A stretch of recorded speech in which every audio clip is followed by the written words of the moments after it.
En particular es el alma, es el centro de todo. Nosotros no somos otra cosa que almas que nos incorporamos a un cuerpo, ¿verdad? Y el paraguayo muy comúnmente, no solamente el indígena, sino que el paraguayo cuando hoy, vamos a suponer, fallece alguien, aparte de decir humano, una expresión muy común es decir oye jequí es desprenderse.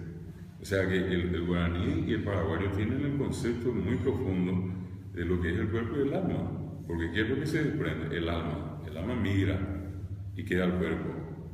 Y la otra cuestión que yo creo que es fundamental es el concepto que ellos tuvieron y hasta ahora inclusive es motivo de temas de análisis a nivel internacional en grandes universidades. Recuerdo últimamente un caso que se dio con la Universidad de París, donde ellos querían venir a estudiar lo que era el genoma guaraní, la parte genética. Algo había o hay en muchos de los indígenas que todavía viven digamos en un medio natural, que tienen un cuerpo sano, saludable, y que cuando salen hacia donde estamos nosotros, lo que sería la sociedad envolvente, es cuando ellos comienzan a sufrir por una gripe, por un resfrío que sus cuerpos jamás conocieron.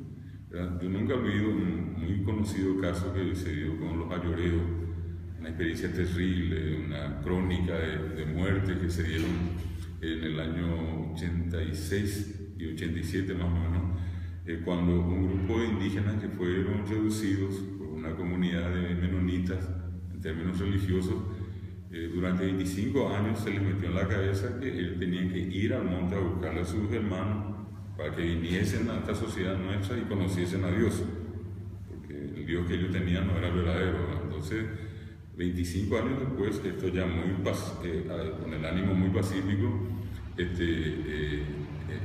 van a buscar a sus hermanos en el monte y lastimosamente los otros, que siempre los tuvieron como enemigos, ¿qué hacen? Se meten en una batalla campal con ellos.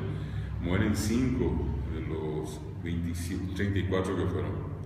Y la historia cuenta que después de haber terminado la batalla negocian otra vez y finalmente los 27 que estaban en un lugar muy retirado en el monte, en un sitio muy apartado, resuelven venir a Campo Loro, que está cerca de Filadelfia.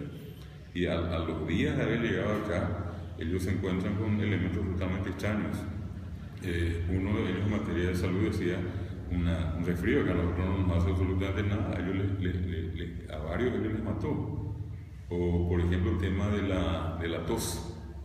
Nunca jamás su cuerpo conocieron eso.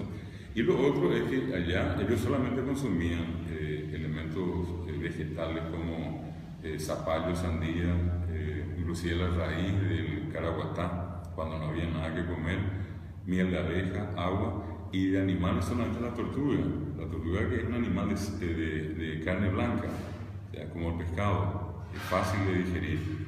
De carne roja prácticamente lo único que podían consumir era el caso del famoso oso hormiguero. Y en esa condición ellos vinieron y ¿qué se les dio? Se les dio pan, se les dio harina, se les dio aceite, azúcar, y su cuerpo comenzaron a rechazar. ¿Por qué? Porque eran elementos, o sea, son elementos artificiales ya, no son naturales. O sea, si vos consumís una banana, una manzana, la digestión es tan rápida que puede tardar entre 7 a 15 minutos. Pues si le metes un pedazo enorme de asado, de carne asada, como comemos, eso requiere básicamente 5 a 7 horas de digestión.